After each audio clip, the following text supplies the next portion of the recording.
Hi, my name is Rob Tyminski, and I thought I would make this short video to introduce you to a question I get a lot, which is, why did you write that book? And in particular, I want to try and answer some of that question about my new book, which is called Male Alienation at the Crossroads of Identity, Culture, and Cyberspace. This is the book, and it's available now on Amazon and at the publisher's website, which is Routledge, Routledge. So for me, writing is something that I enjoy a lot. I try and set aside time each week to write, and when I was thinking about this particular project, there were a couple of things that really stood out for me. I've been in practice now for 35 years as a psychologist, all in San Francisco. And for a good chunk of that time, about 14 years, I ran a school for children with various kinds of emotional challenges, including many with autism spectrum disorders. The overwhelming majority of those students and families who came to that particular program were boys. And that's continued to be true after I left that position. I did my analytic training, and I've been in full-time private practice. And the bulk of my practice has been with boys and young men, and also more mature men. So it's really kind of been a cornerstone of my clinical work. But the thing that really got my attention was something about trying to think about alienation, which a lot of them report either directly or indirectly. So, for example, statements like, I really struggle relating to other people, or I don't really know what motivates me, or I really don't have a direction in my life, or I wish I had more friends because the friends I have, it doesn't feel very deep or meaningful. And then one particular statement that I've heard over and over is, I'm broken. And that's really quite a remarkable statement for any of us to make, because it implies that once there was something that felt more whole, right? Think about when we break a mug or a plate or a glass. At one time it was together, it was a whole object, it was something that we could grasp, that we could see.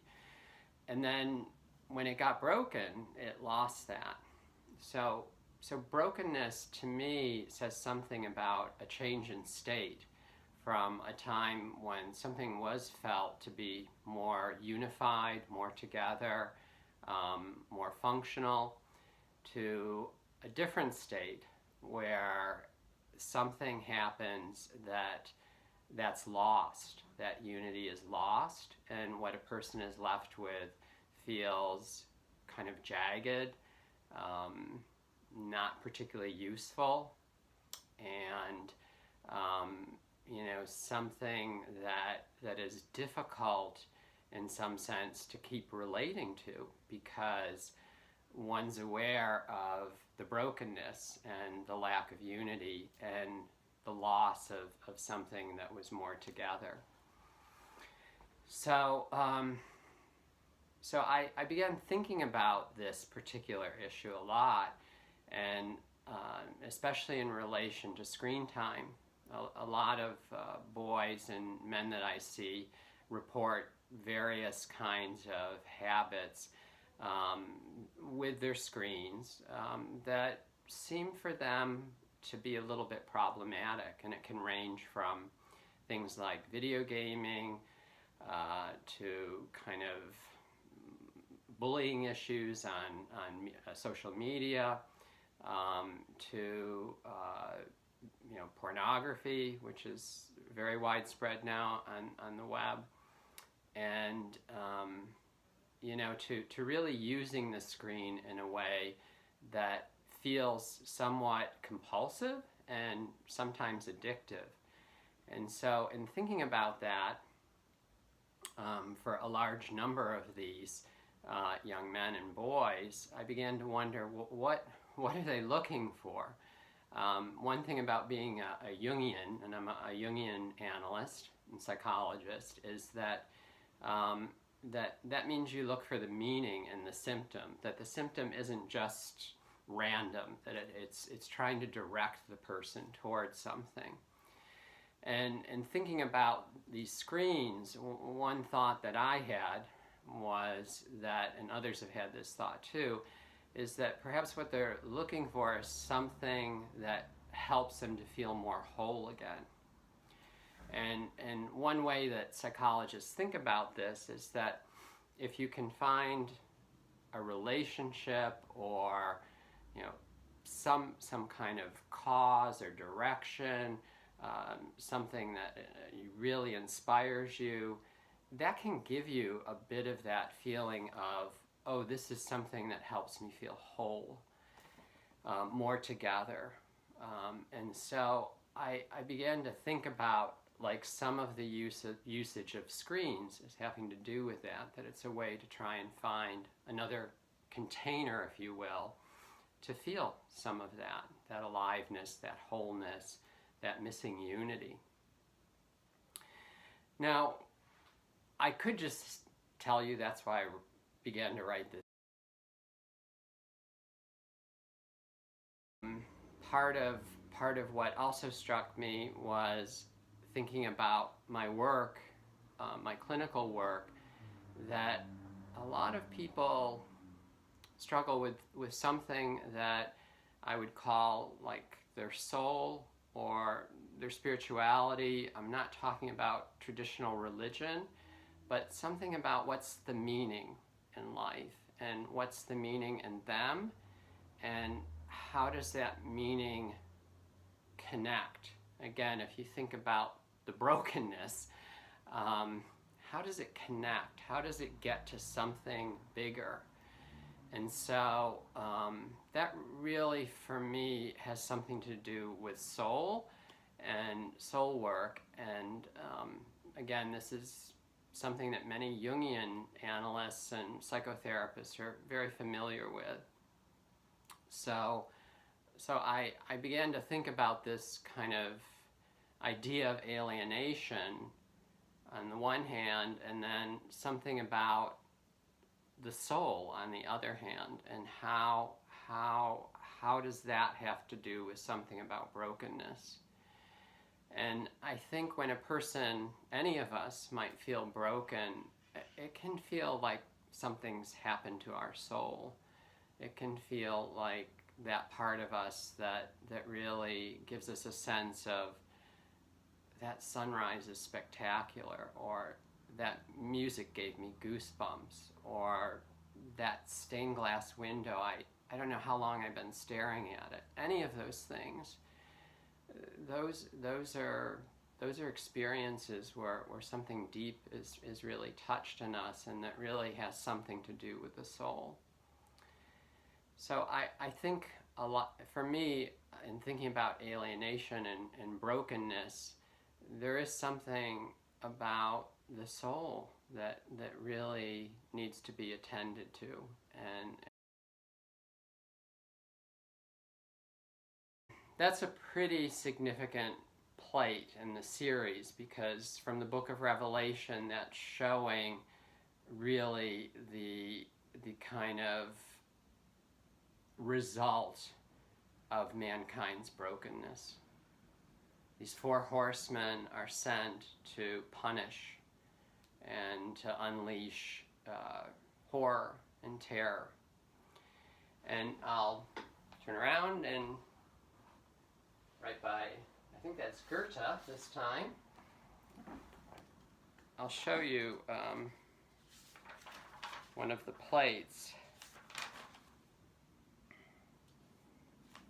And this is going to be a little bit hard. This is the complete woodcuts of Albrecht Dürer. Also a really wonderful book if you're wanting to learn more. And So it's this picture over here, and I'm gonna try and bring it into the camera. I'm not too good at this, so bear with me here. And you can kind of see that there are 4 horsemen there, and I think I've kind of shown it to you. And so one of them is carrying a sword, another is carrying a bow and arrow, a third is carrying scales, like the scales of justice or weighing scales. And then the fourth, sometimes called the pale rider, is carrying, in this particular woodcut, what looks like a trident, but he's, in the book of Revelation, he's sometimes thought of as like the Grim Reaper. And so I have to tell you, when I looked at this and held it, it was one of those experiences like seeing the amazing sunset. I felt kind of awe. I was really moved, and I thought, I don't know what this means, but I'm going to do something with it. And so that's partly what I've done, is I've thought about those 4 horsemen as having something to do with problematic aspects of the male psyche. And when they're activated, they break things apart. And I talk about this in my book.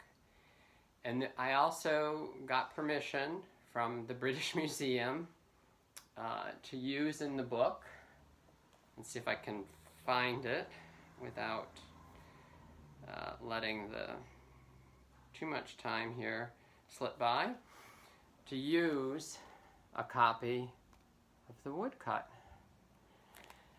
And in that particular chapter, I talk about the 3 horsemen with the weapons and the scales. So the one with the bow and arrow, the one with the sword, the one with the scales. And I relate them to, again, different aspects of the male psyche that when activated, and I'm talking about archetypal aspects, I should probably say that. So these are from the deep psyche.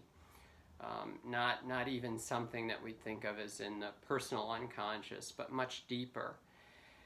But that when they're activated, they are very, very troublesome, destructive potentially, and self-destructive as well. And then I talk about the Grim Reaper character, sometimes called the Pale Rider, in the following chapter. And that character in particular is about despair. And I think I'm going to end in a minute, but the reason why that's so important is when we're in states of despair, of course we want to rally from them. We want to be lifted out of them. But when that despair lingers, when it kind of goes on, we lose something. And I think that's partly when we start to feel very broken. We can feel like something inside us has come apart. So I hope this is a helpful introduction, and I hope that some of you might be interested in my book. If you want to contact me, you can email me. The best email is my name, which is robert.tyminski, Tyminski, @ucsf.edu. Thank you so much for your attention, and perhaps I'll do another video.